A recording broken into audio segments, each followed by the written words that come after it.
Samantala, patay po ang isang karpintero matapos makuryente sa Batac City, Ilocos Norte. Sa Lawag City naman, isang tricycle driver ang inaresto para umano sa pagpatay.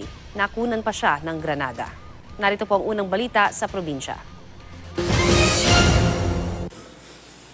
Inaresto ang isang tricycle driver sa Lawag City, Ilocos Norte dahil umano sa pagpatay.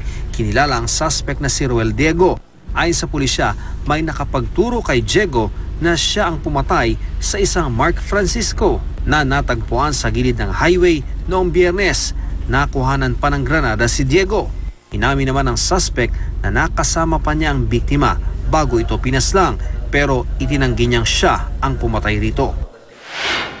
Sa Batac City, Ilocos Norte naman, patay ang isang karpintero matapos makuryente sa pinagtatrabahuhang gusali. Base sa investigasyon, nagtatrabaho sa ikatlong palapag ng gusali ang biktima ng aksidente nitong mahawakan ang isang live wire. Sinubukan pang isugod sa ospital ang biktima pero binawian din ito ng buhay. Nangako naman ng tulong ang kontraktor at may-ari ng ginagawang gusali sa pamilya ng biktima. Para sa unang balita, Ian Cruz reporting.